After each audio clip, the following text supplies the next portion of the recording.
Cri d'alarme et télévision, mesdames et messieurs, bonjour. De partout là, vous nous suivez à travers le monde. Et merci surtout de faire confiance à votre chaîne de confiance, Cri d'alarme et télévision. Aujourd'hui, nous allons aborder ce point de presse qui a eu lieu ce vendredi dans la ville de Bukavu, dans la salle Concordia de l'archevêché de Bukavu, là où les forces politiques de l'opposition ont dit NON au changement ou à la révision de la Constitution de la République démocratique du Congo. Et comme vous le savez, comme il s'agit d'un point de presse, il n'y aura pas de commentaires à faire.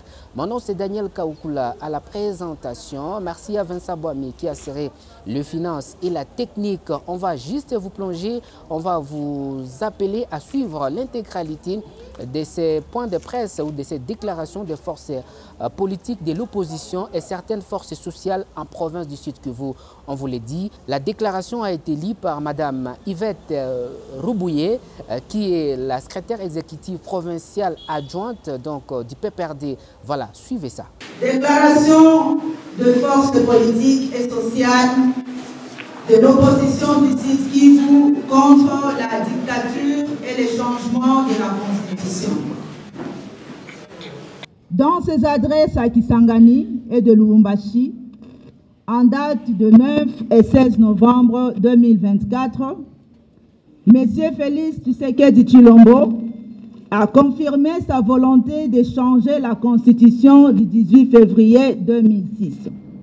Sous prétexte qu'elle n'est pas adaptée aux réalités congolaises, qu'elle a été rédigée par des étrangers et à l'étranger et qu'elle ne préserve pas la souveraineté nationale.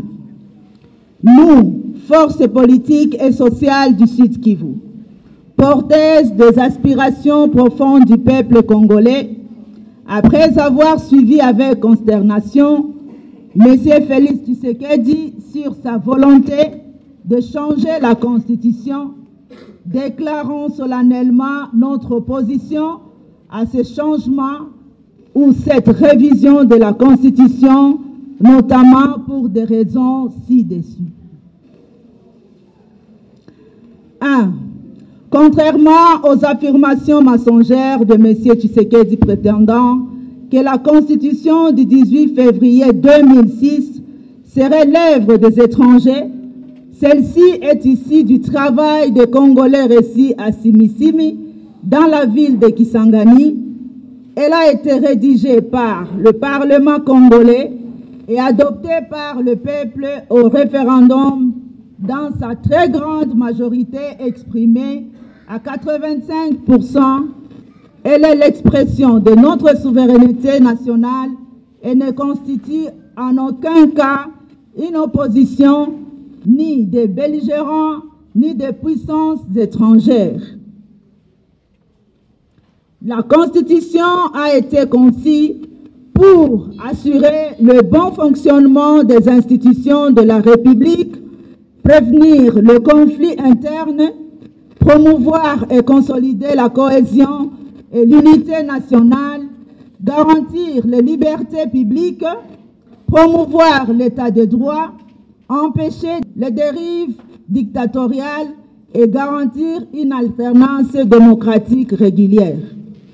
En outre, il n'y a rien de plus faux que l'affirmation de M. Félix Tshisekedi Tshilombo déclarant à Lubumbashi que l'article 217 est responsable de l'occupation de nos terres par des étrangers.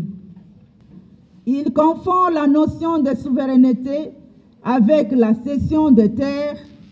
Est-il besoin de rappeler que dans notre pays, selon l'article 214, alinéa 2 de la Constitution, aucun millimètre du territoire national ne peut être cédé à quiconque sans l'accord préalable du peuple congolais consulté par le référendum. 3. Aucune disposition de la Constitution n'empêche M. Tshisekedi Tshilombo d'améliorer les conditions sociales du peuple congolais, notamment en garantissant une rémunération décente pour nos militaires, policiers, enseignants, médecins et autres fonctionnaires de l'État, en donnant à la population l'accès à l'eau potable, à l'électricité et à des soins de santé de qualité, en stabilisant le taux d'échange, en construisant et en réhabilitant les routes, en régulant la circulation routière pour contenir les embouteillages, en récupérant Bunagana et la centaine d'autres localités occupées par le M23, en mettant fin à la guerre à l'Est ainsi qu'à l'insécurité généralisée dans le pays. 4. La souffrance du peuple congolais a atteint des niveaux tragiques et insupportables. La corruption et le détournement des deniers publics sont devenus des pratiques institutionnalisées. L'espace de liberté s'est gravement rétréci. La répression contre l'opposition a conduit jusqu'à l'ignoble assassinat de l'honorable Chérubin Okende, les violations des droits humains, le tribalisme, le népotisme, les arrestations arbitraires et détentions illégales des opposants, notamment Seth Kikouni, Jean-Marc Kabound, Mike Mukembai et bien d'autres. Des journalistes et des défenseurs des droits humains sont désormais de faits quotidiens. 5. Le changement de la Constitution voulu par M. Tshisekedi Tshilombo intervient dans un contexte de crise profonde. La RDC est confrontée sur son intégrité territoriale à une grave menace alimentée par l'ingérence directe du Rwanda et de l'Ouganda et la résurgence du M23. À cela s'ajoutent de nombreux groupes armés au Sud Kivu tels que les Raids Tabara, les rebelles burundais du FNL, le Twiganeho, les Gumino, le Makanika, les FDLR et la prolifération de bien d'autres groupes armés qui insécurisent gravement les paisibles citoyens.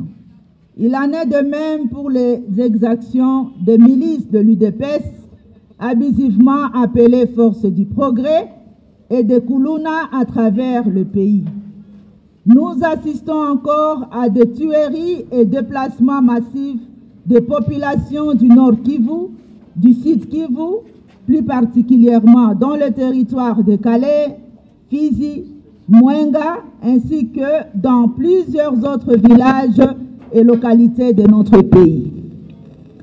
Dès lors, l'initiative de changement ou de révision de la Constitution est totalement injustifiée, inopportune, illégale, anticonstitutionnelle, une menace grave contre la cohésion nationale et une haute trahison de la part de M. Tshilombo. Il ressort de ce qui précède qu'au lieu de défendre l'intégrité territoriale de la RDC, de s'attaquer aux véritables problèmes du pays, de promouvoir la cohésion nationale, M. Tshisekedi Tshilombo cherche à changer la Constitution pour s'éterniser au pouvoir. Du reste, usurper et briguer un troisième mandat en violation de la volonté du peuple congolais tel qu'exprimé dans l'article 70 qui limite le nombre de mandats présidentiels à 2 et de l'article 220 qui impose, entre autres, que le nombre et la durée de mandat du président de la République ne peuvent faire l'objet d'aucune révision constitutionnelle. 7. Le peuple congolais souverain n'a pas prévu les dispositions de changement de sa constitution. Cet acte est constitutif d'un coup d'État et expose son auteur à des poursuites judiciaires pour haute trahison, peu prévu à l'article 165 de celle-ci. Face à cette dérive dictatoriale de M. Tshilombo, les forces politiques et sociales du Sud Kivu lancent un appel solennel à toutes les personnes prises de paix et de justice, patriotes opposés à la dictature, de nous mobiliser tous ensemble pour faire barrage à ce projet macabre de changer notre Constitution. 8.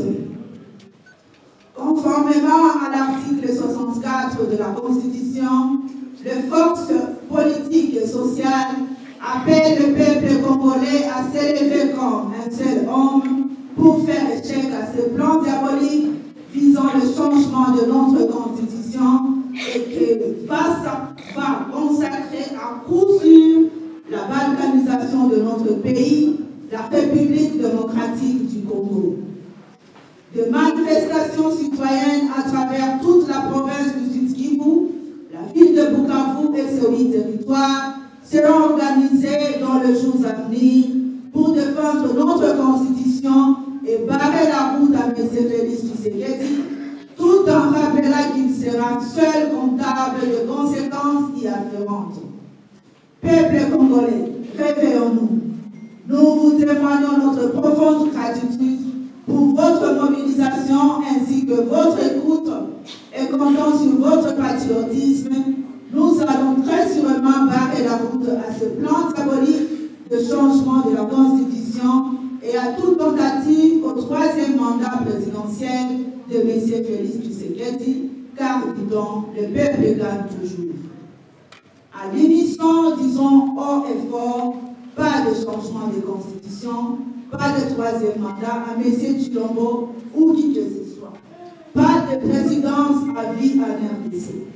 M. Félix Antoine Tshisekedi Tshilombo doit impérativement respecter son serment qu'il a prêté solennellement devant Dieu et la nation, d'observer et de défendre la Constitution et les lois de la République. Je vous remercie. Vous venez de les suivre. Après donc le bureau de coordination de la société civile et les forces vives qui ont également dit non, que ce soit à la révision ou au changement de la Constitution. C'était le tour des forces politiques de l'opposition, mais également quelques forces sociales qui ont dit ce vendredi non à la révision constitutionnelle en République démocratique du Congo. C'est la fin. Merci à Vincent Boami pour la technique et les finances. Daniel Kaokula, c'est mon nom. Abonnez-vous, partagez, likez. Donc, ceci pour ne pas manquer nos prochains numéros sur Cri d'Alarme Télévision. Au revoir.